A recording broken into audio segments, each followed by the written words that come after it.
This is Scratch Your Own Itch, the one show that delivers the conversations that we're afraid to share, but need to. This show is all about creating a life worth living. I'm Logan Tyler Nelson, and I'm your host. So, you're going to hear conversations with creators and entrepreneurs talk about what they do, their current and past traumas, how they became who they are, and what they are truly curious about. This is the show where we talk about the things we think about a lot, but need to talk about more. Please take note that this show is not a substitute for actually creating a life worth living, because this show will stir your beliefs, make you question what it means to create a life worth living. So my promise to you is to always give you one question to answer for yourself today to start turning your dreams into a reality.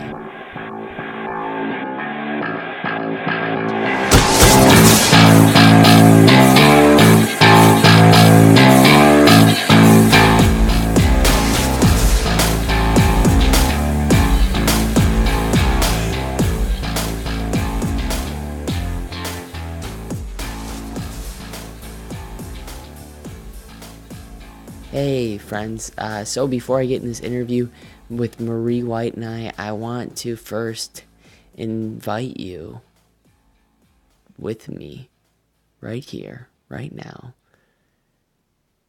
to possibly leave a review like the awesome other people that are leaving reviews. So for example, like Rob D24 left a review called Up and Coming, he labeled it, with 5 stars. Saying Logan is a vibrant man whose heart is set on getting you to realize that you're more than capable of being something great. He is such a likable guy who's limitless in his abilities to captivate his audience.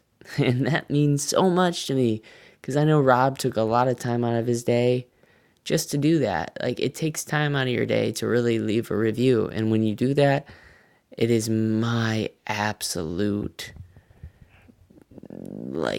honor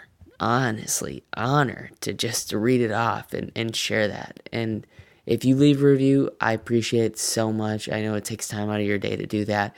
If you want to keep updated with these shows, just hit the subscribe button and you'll be notified on every single time an episode comes out. And if you're really struggling with this sort of outside appearance of feeling like everyone sees you as successful, but on the inside you're destroyed, I want to let you know that you're not alone. And I want to let you know that you can turn this pain into a purpose. And I'm actually teamed up with an awesome vehicle that I guess you could call it, called conveyor.com. And I'm currently taking students to actually create a podcast for them. And this is going to be great because honestly, I think the podcast can be a way for you to turn it into a book and monetize it. And when you do that, you just learned the awesome thing that a lot of universities are charging thousands of dollars for. But this is going to be something that you can just do by signing up on this course. So if you're interested in doing that course, please email me, logan@logantylernelson.com, and I will give you all the information on that. But I've got to hear that you want this because honestly, if you're someone that's always been interested in writing a book, I know that I can get you there because it starts with accountability. And in this episode that you're going to listen to, you're going to listen to Marie's process and a little bit of my process. But if you sign up for the course, you'll get the insider of how I wrote my book through podcasting and how I'm getting it published through self-publishing. And so if you want that course, I can teach you how to do self-publishing too within that course. So there's going to be just one thing. Just email me, logan@logantylernelson.com. And if you're looking for my PDF that I created, it's my personal philosophy that keeps me really tied down to realizing that life's not about money.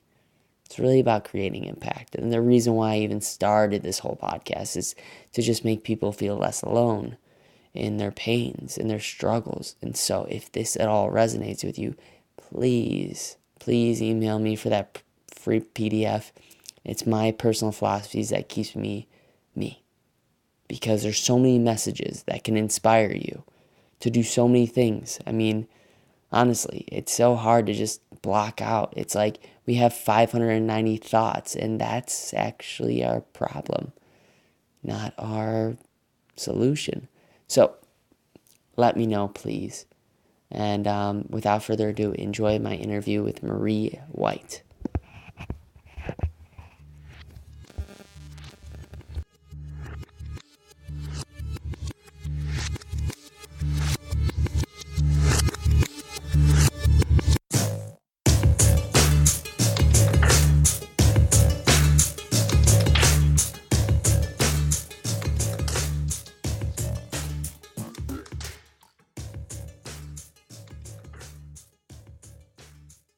Hey, friends.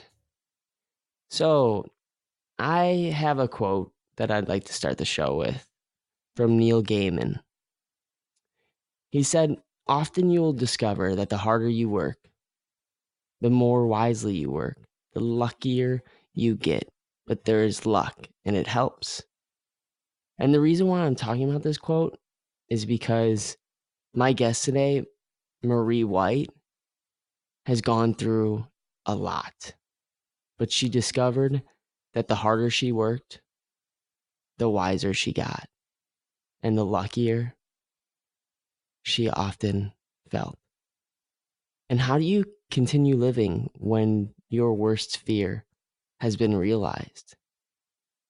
And Marie White, if you're wondering who Marie White is, well, she's an author of 7 books, including the award-winning #1 best-selling Strength for Parents of Missing Children, Surviving Divorce, Abduction, Runaways, and Foster Care. She is also non-denominational Christian missionary, traveler, entrepreneur, and reaches over 500,000 viewers through her YouTube channel, Bible Stories for Adults. She owns Zamiz Press, an inspirational publishing company. Marie encourages people from all walks of life, experiencing a variety of struggles, to know there is hope. And that's why I said the Neil Gaiman quote in the beginning is she believes in hope. And when you work hard, hope will happen. But I've been talking a lot, and I want you to meet this amazing, incredible human being, Marie White. Thank you so much for coming on Scratch Your Own Itch. Oh, thank you for having me. I appreciate it. I feel like that intro just builds me up too high. You're going to have to follow me around and tell that to everybody everywhere we go. Sounds good. I'll follow you with a speaker like they would in the 90s with the boombox on the shoulder. Just perfect. With that recording just going off over and over and over with some beats. Yes, or even like in, Knights and Castles days, medieval times, you could have one of those trumpets and with the flag on it and just announce everywhere I go. Oh, that would be amazing. I think we should bring that back. Hey, why not, right? Hey, back. Justin Timberlake brought sexy back. We could bring that back. Oh, God, I'm loving the show already.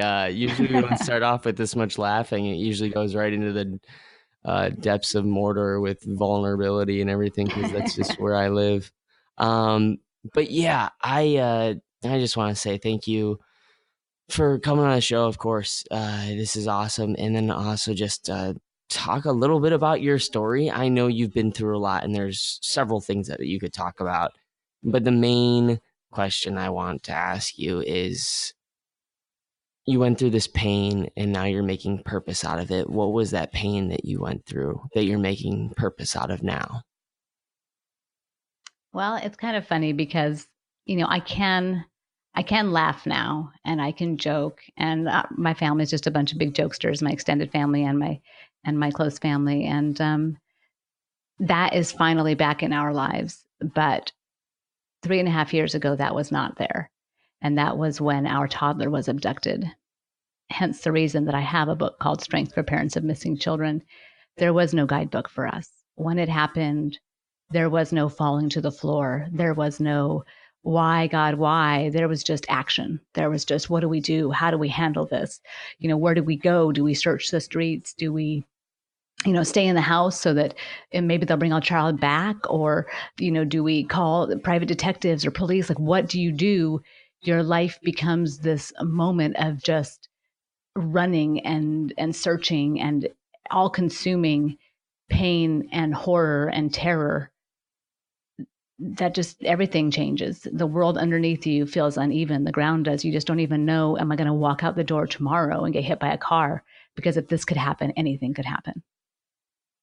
Wow. And, I'm actually really happy that you say that in the beginning, at least, when you're like, now I can laugh about it because I've been through it. And I just I invite, I guess, anybody that's gone through some really bad pain to now actually start healing with yourself. If it's been some time, to actually just make fun of it in a way, because I think that's a really great way to get through the process. Um, if you want to speak at all about that the sort of now, not making fun of it, that sounds terrible, but No, I know what you mean. yeah. And actually, one of the things that we had to do was we had to actually put ourselves on a laughter diet when this happened. Obviously not the first couple of months, but in order to make it through, in order for our bodies to release the stress and the terror they were under, we had to do things like intentionally watch comedians and funny things, and really give our bodies the ability to handle the stress and handle the terror by having those funny things around us. Because when you laugh, it actually produces endorphins in your brain and helps you to heal and to get past, working toward things like getting past depression or just, sadness and things like that. So we really did have to put ourselves on a laughter diet to move past just being in terror and in pain. Wow. Yeah. Yeah, part of the reason for this show is actually shifting gears. It used to be a mental health, and now it's more of a mental wealth slash sort of is. I want to empower more people, and I just have realized that struggle, you can go through pains all day and recognize it, but until you actually start just helping someone else out, the person that really needs it, then your struggle is just always going to be there, because we're always going through something. And while I was doing research on you, I really loved just your transparency, and I have to take notice of that. How you said in one interview, you're like, we're all faking it. We all feel like we're faking it, at least. Could you talk a little bit about just being able to have the utter vulnerability? Because I think it's really hard for men more so than women. And I'm not trying to be,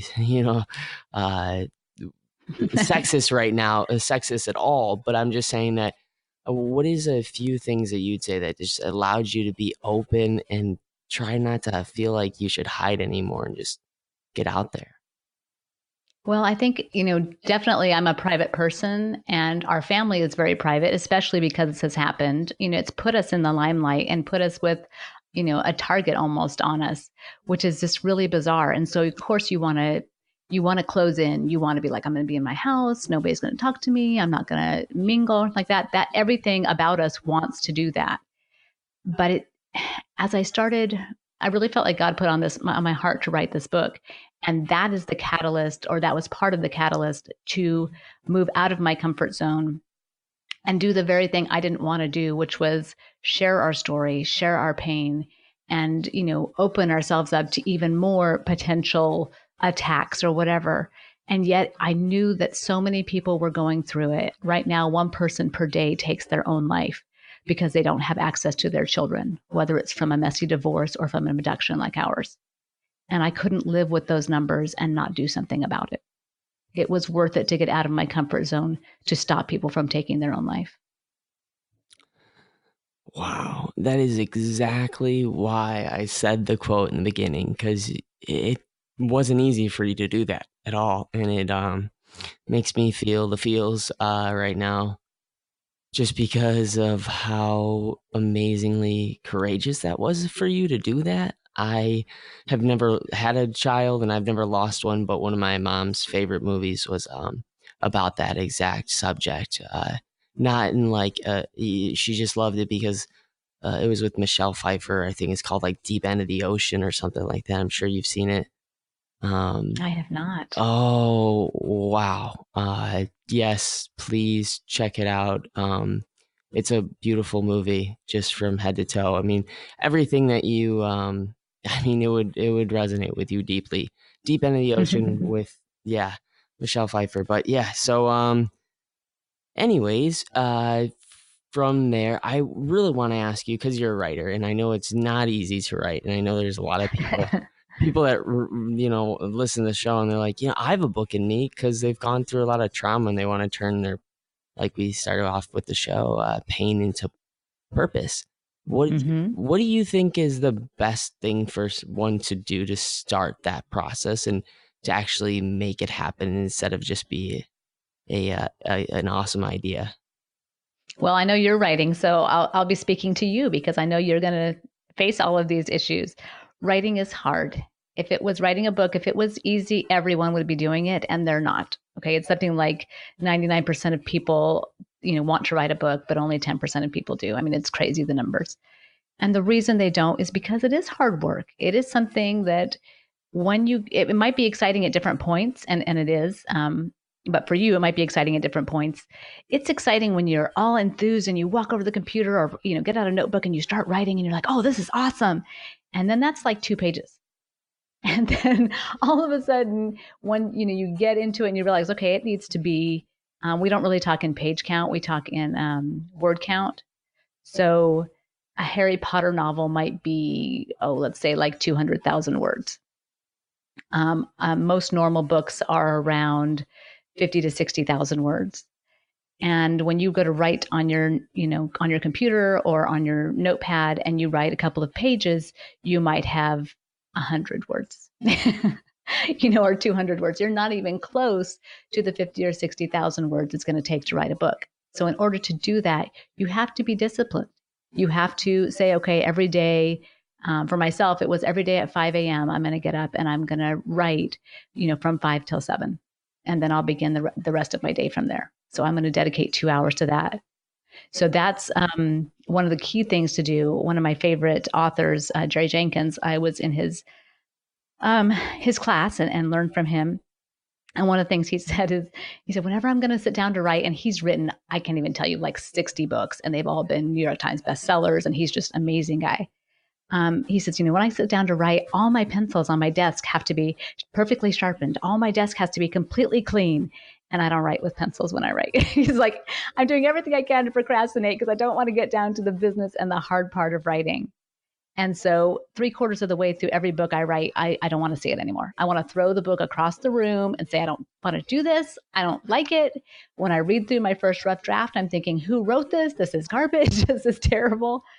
But if you have a message that you're willing and wanting to get out there, that is that important, you will actually find a way to make it happen. Oh, yeah, so true.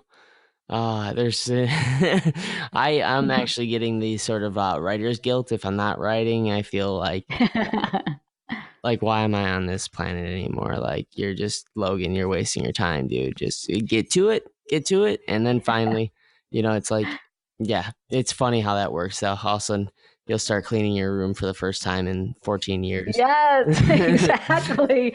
Wow, I really need to do this in order to write. Yeah. But for 14 years, you didn't need to. So funny. So I listened to you because you have your own podcast now. And I really love the way you do these short, sort of like, I listened to one last night that was like only 10 minutes long. And I was like, wow, that was like really valuable. It was only 10 minutes long. So I have to ask you, like, how do you do that? Like, what's your process for that too? Like, do you just come up with questions that you're going to go to, or do you have a really great editor, or what? What's your secret? My secret, The secret ingredient is there is no secret ingredient. That's from Dang Kung Fu it. Panda. No.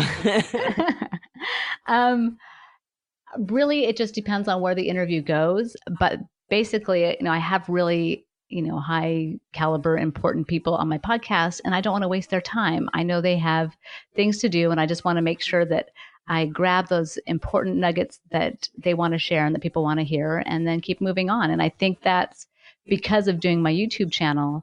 Um, Everything that I did in that, I did in 2 to 4 minute videos because at the time that was supposed to be the ideal amount of time that people spent watching YouTube videos. Now we know people binge on them just like they do Netflix. But I think getting into that habit with the YouTube videos kind of made it the next step when I did the podcast was to make them still short. That's so cool. That's so cool. I really love that because it sounds like you kind of did your research, huh? You're a research woman. A little bit. A little bit. Well, that actually, because I like to go, from A to Z to B to D to F, all over the place. That's just how my brain works. So I do want to ask you though, if you would say you were part of a social sort of network during high school, what do you think has really changed since then? I mean, probably everything, but what's the one thing that you learned from it, being part of that social group to where you are now? Well, I don't know if everyone feels this way. I've never asked anybody, so I'll just put it out there, and maybe some of your listeners can comment on it, and you can comment on it too. My senior year, I was a cheerleader, so that was a big deal. But it wasn't. I wasn't the I'm the most popular girl in school. I'll become a cheerleader kind of person. It's like I had to work my way up to that. Like I had to learn how to be cool. I had to learn how to write like the popular girls wrote and to do all that stuff. Like I was able to do it by the time I was a senior, but it was not coming easy to me. It was something I had to really work at the entire time from grade school all the way up. And so I always felt like I was one of those people in the movies, like what's the one I'm thinking of? Or the mom and daughter switch places. It's got Jamie Lee Curtis and Ooh, Lindsay Lohan. yeah, I know which movie you're thinking about. I know. Right. Okay. I always felt like I was like a 30-year-old woman trapped in a little kid's body. And like I was always looking at everything and evaluating it. So it was like, I don't know. I would be on the playground or be in school or whatever. And things wouldn't always affect me as much within the cliques and that kind of stuff because I always felt like this is temporary. This is going to be over. And you guys are all retards, so what in the world? I mean, like I didn't buy into all of that. Yeah. I always felt like I was an older person stuck in this younger person's body and just going through to get past the motions until eventually my mind would add up to my body.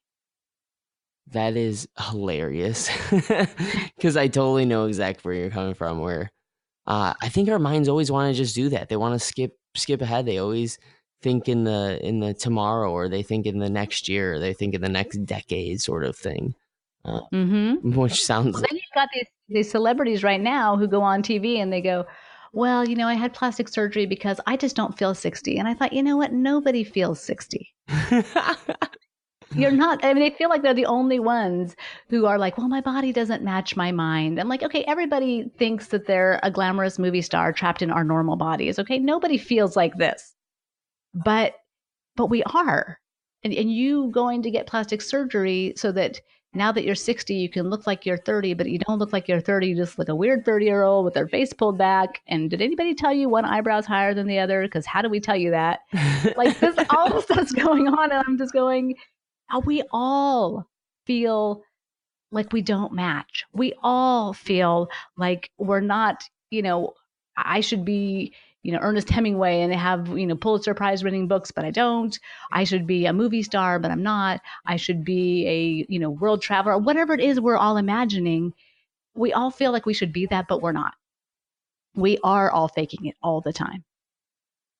So true. That's exactly why I'm writing this book, is just to make that one person honestly just go like, hey, if you're feeling like you're zagging and everyone else is zigging, guess what? Everyone feels that way.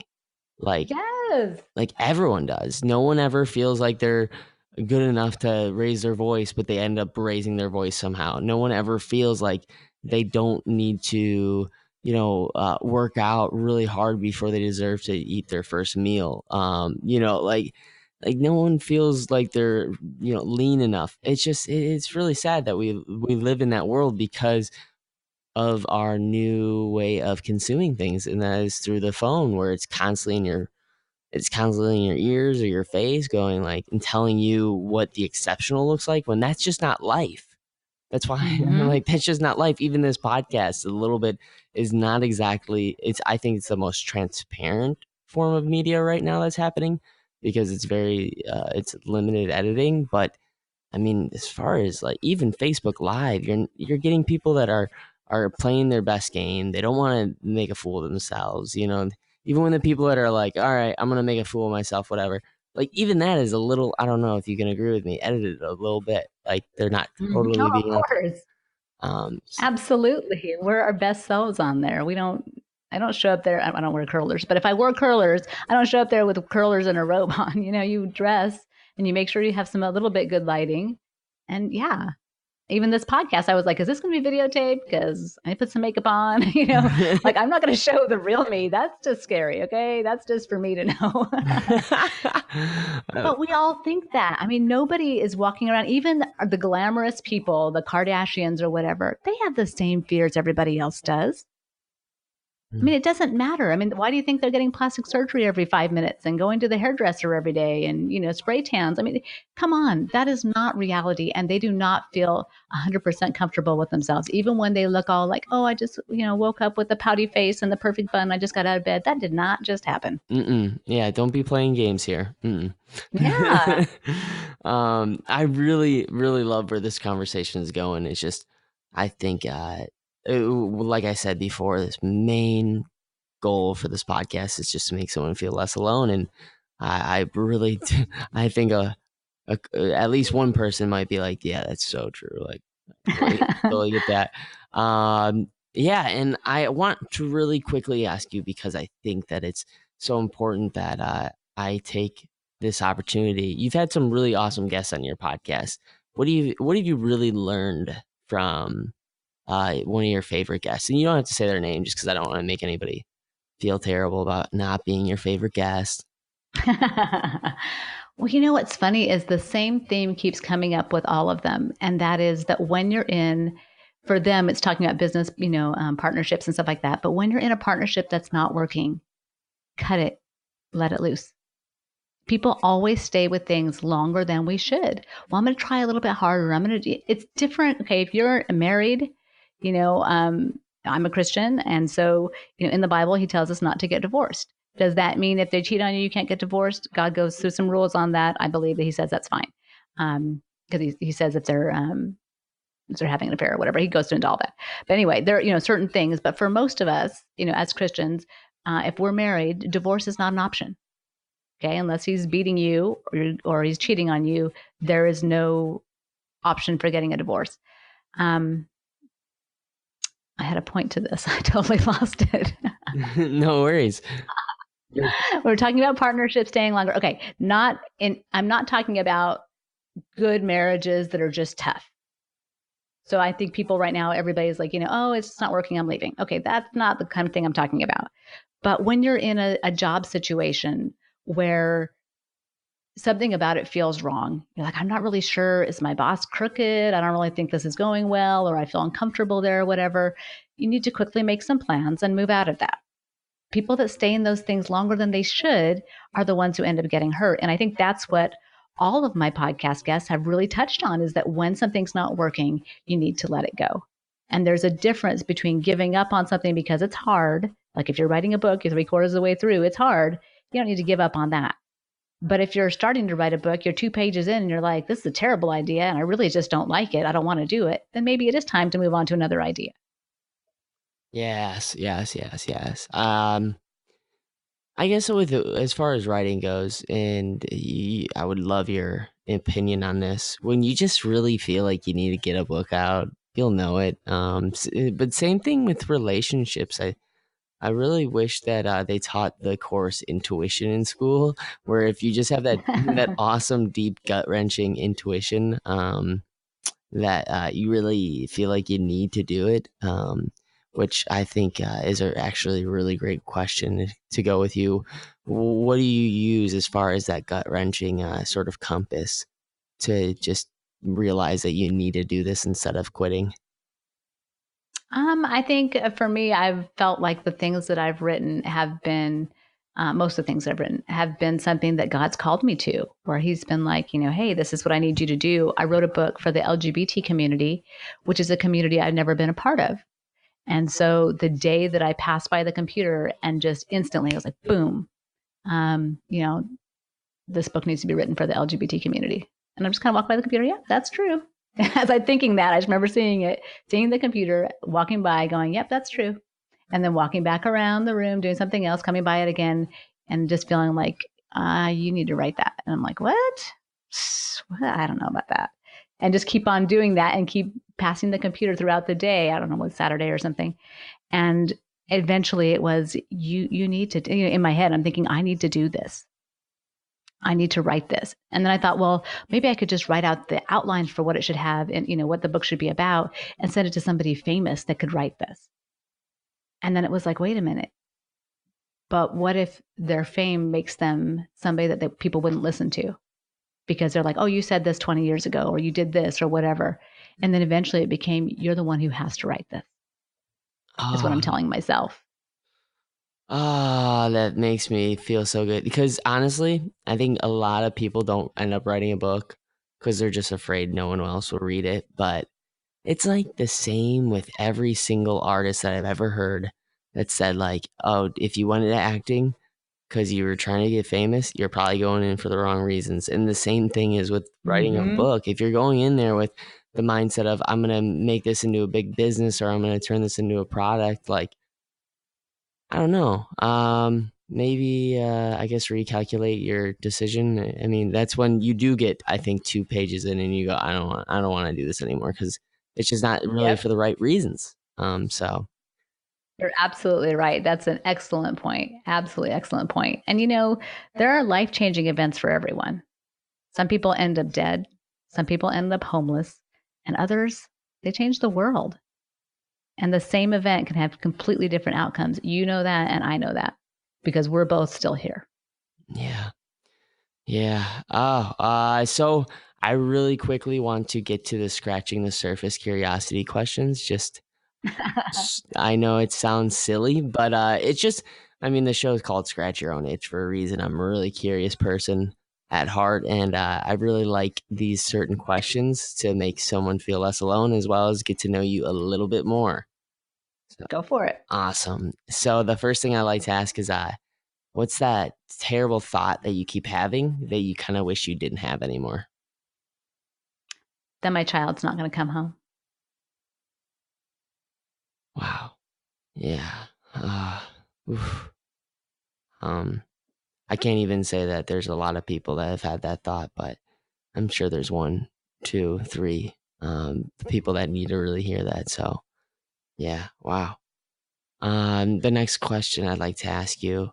Oh God, it's so hard to just go over that and be like, let's. No, it's fine. Um, the next question I'd like to ask is, if you could be one person for a month, who would it be and why?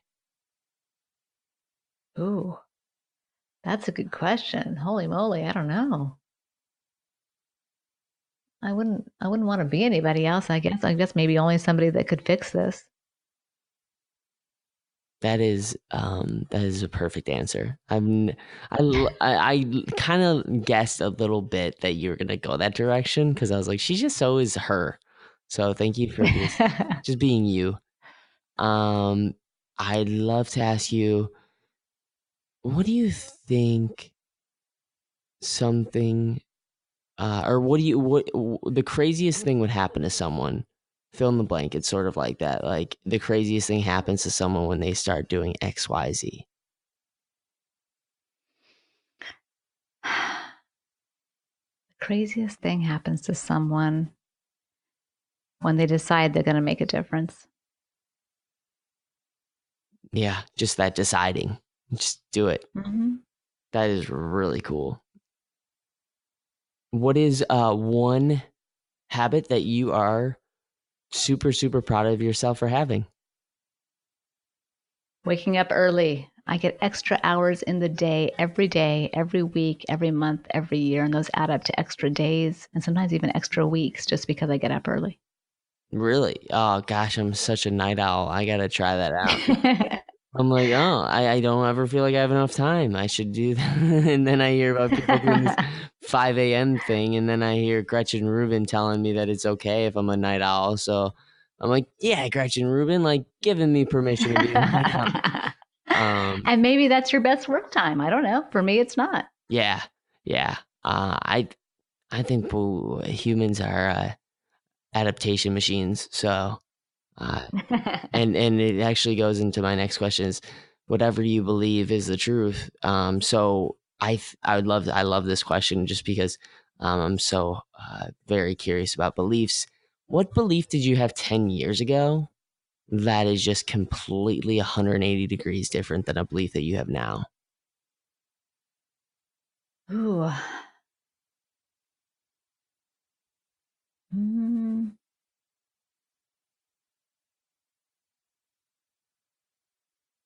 I guess I'm going to have to apply it to the topic at hand, which is that that I wouldn't be able to handle it if something happened to one of my children. And as it turns out, I can. Wow. And you have proven that you can. What's your definition of success, Marie? My definition of success would definitely be um, however many people that I'm able to reach to let them know that God is for them, that He loves them, and He has never abandoned them. So anytime I get to talk with somebody about that or say that, I feel successful. That is really strong. That is so strong. No matter what your beliefs is, or or whatever you're going through as far as trying to find your belief. Overall, I love the idea of just doing something bigger than you, because it will push you to go way beyond your expectations and way beyond what you believe you could actually get through. And Yes. so I'd like to kind of think about, ask you your own definition of belief, which is a little hard for some people to answer. But what's your definition of belief, and what makes you really curious about that subject? Well, I think belief can be two different things. We can say, I believe it's going to be sunny out today, and that just means, I think it's going to be sunny. But then there's another belief like my dad's driving down to my house right now, but he's not. I'm just saying he's driving down to my house right now. I believe he's going to be here today, and in that belief, I'm saying I know he's going to be here today. I know that he's an hour away and he's on his way and he's going to be here. And if something were to happen where he got in a car accident or the car broke down and he had to get a tow or whatever, I would not be wrong in my belief that he is still coming today, because he is still coming today. And that I need to remember that even when it looks like something isn't about to happen, it just means it's down the pipeline and it's still coming. That is strong. That is, oh my God, I love that you just said that. I wanted to ask another question, but the way you ended that was just so perfect. And I want to ask you if there's anything that you want to say. The floor is yours, because I just love the way you operate in the world and the way you think. So if you want to say anything else, I'd love to hear it. Well, I would love to tell your listeners that life is about intentionality. Things don't just happen. When they do just seem to happen, it's because you were prepared for them. And then at that moment, when it arrived, you were able to take advantage of it. So it seems like luck, but it really isn't. It's because you've been working, which goes back to your Neil Gaiman quote. You've been working at something, you have the skill, and all of a sudden the opportunity presents itself and you can take it. Mark Twain said the two most important days in a person's life are the day they're born and the day they find out why. There's a reason you're on this earth. There's a reason you're here. You're made special. There's something about you the world just needed to have. And if you take advantage of it, if you find out what it is, you could change the world. Yeah, and I agree with that tenfold. Absolutely. The thing is, I know while someone's listening to that, they go, "Oh," because I've been in that place where I'm listening to this. I'm like, "Oh, figure out why, like my why." But I really invite myself as well as you and anybody that's listening right now to really not think too hard about their why, but just to take the next step that is the easiest for them, that they think that they should go through, and no one else. Just it's something that's personal. So, thank you for that and leaving us off on an incredible note on Scratch Your Own Itch. And Marie, I would love to have you back on the show one of these days. If you'd love to come back on, you're always invited. I would love to, and I'd love to connect with your audience. They can find me at mariewhiteauthor.com. That's Marie White, spelled like the color, author.com. And each of them can actually pick up a free copy of my book, Changing Your Life in Just 10 Days, just by visiting there. Oh my God, you read my mind. That was odd. That was so great. I was like, all right, Logan, shameless plug. Like, let's get to it. And then all of a sudden, you were awesome and you read my mind. So, with that being said, find her. She has an incredible YouTube channel. She has an incredible podcast. She also has not written 1, 2, 3, several books. So I know that's a lot of material to take down, but I think it could also maybe help you find a little bit more about why you're here. Yeah. So thank you again, Marie, so much. I will talk to you later. Thank you, Logan. I appreciate it. It was beautiful.